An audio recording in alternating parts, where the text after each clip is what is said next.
Zdravo dragi moji, danas ćemo spremati ove lincer keksiće. Posne keksiće koje možete spremiti brzo i jednostavno. Zato će nam biti potrebno 150 g omekšalog margarina, posnog, 75 g šećera u prahu i to ćemo sada da sjedinimo. Možete da mišate mikserom, a možete i ovako rukom kao ja. Meni je ovako jednostavnije i brže.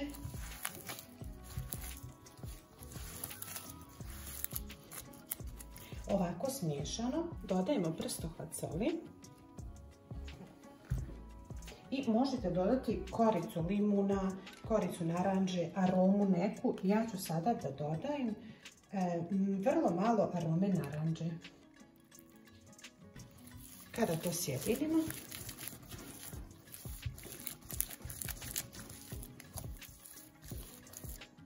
sada ćemo dodati 220 g brašna i to umjesimo.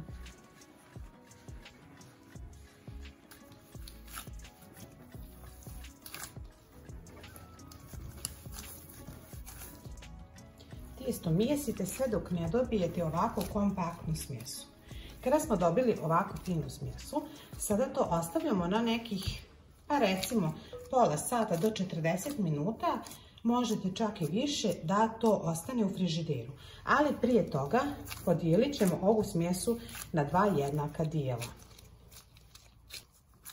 Kako bi sa jednom smjesom mogli da radimo, a drugu smjesa da stoji u frižideru dok mi napravimo prethodnu. Pokrećemo vrećicom i ostaviti da stoji. Kada nam je testo odstojalo u frižideru, jedan dio testa uzimamo da radimo, a drugi smo ostavili u frižideru i dalje. Sada ćemo testo da razvaljamo.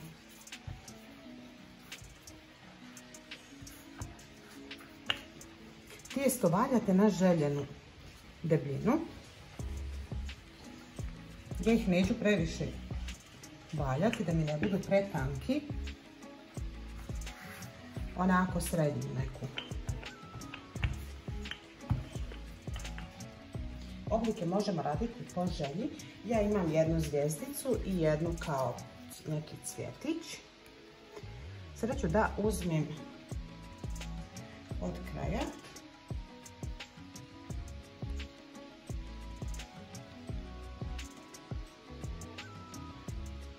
Umakati u brašno, da vam ovi keksići ne bi isparali, jer ipak su ovo posni keksići i oni su malo mekši nego mesni. I sada ću isto tako da uradim i sa zvijezdom.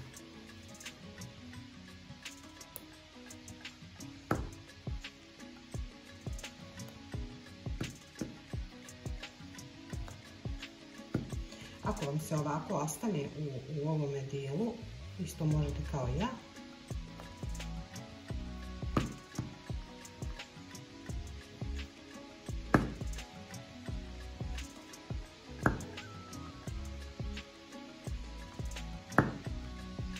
Sada ćemo samo da izdubimo polovinu od keksića.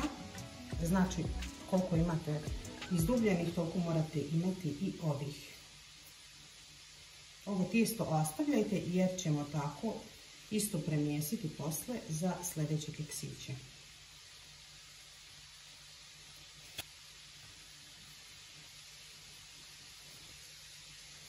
Keksiće lagano odvaljamo i stavljamo ih u pleh sa pek papirom.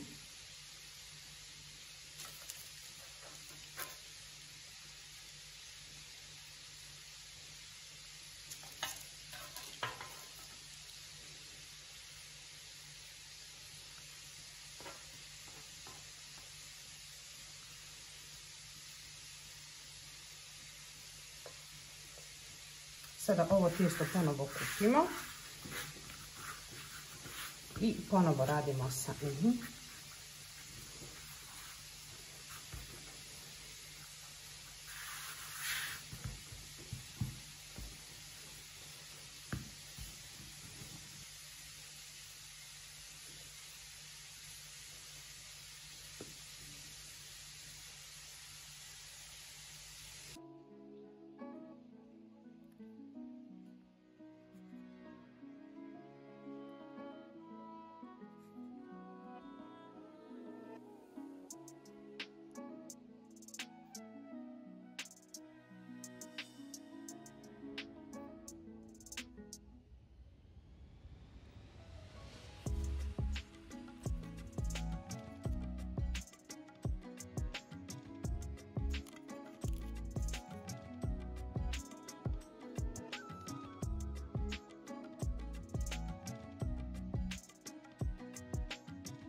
Kada smo kolačiće izdubili i stavili na pek papir, sada ćemo ih peći na 180 stepeni nekih 10 minuta. Ne smiju da dobiju tamniju boju. Drugi dio tijesta također valjamo po istom principu.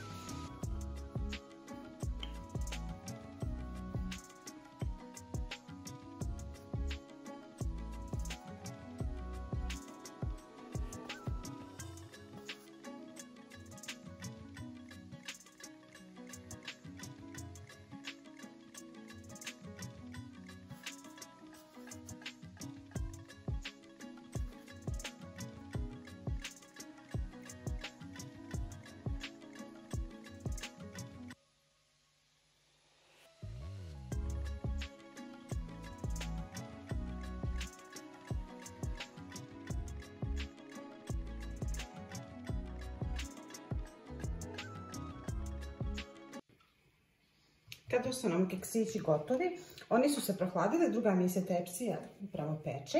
Sada ćemo ove šuplje da posipamo šećerom u prahu.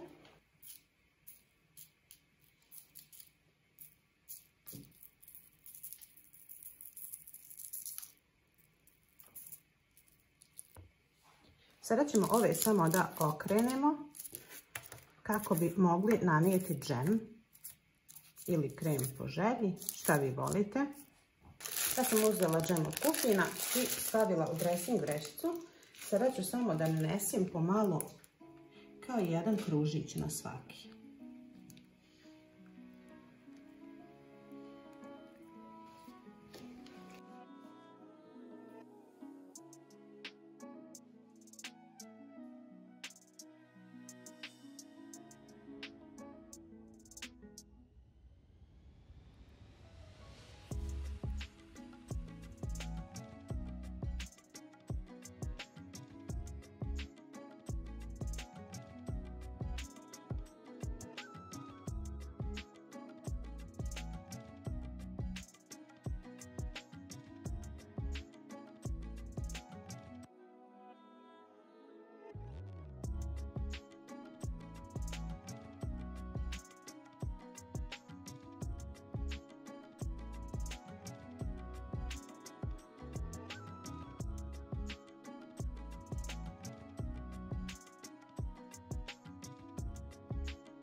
Kada su nam gotovi i drugi, samo ćemo uzeti i okrenuti podlokece.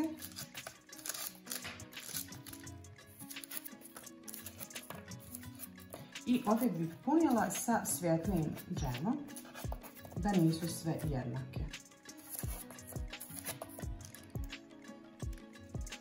Isto tako, samo znači jednu tačkicu i oni će se lijepo rasporediti i unutra, a i malo će da izaći. Ove neću posipati sa šećerom u prahu, njih ću ostaviti ovako.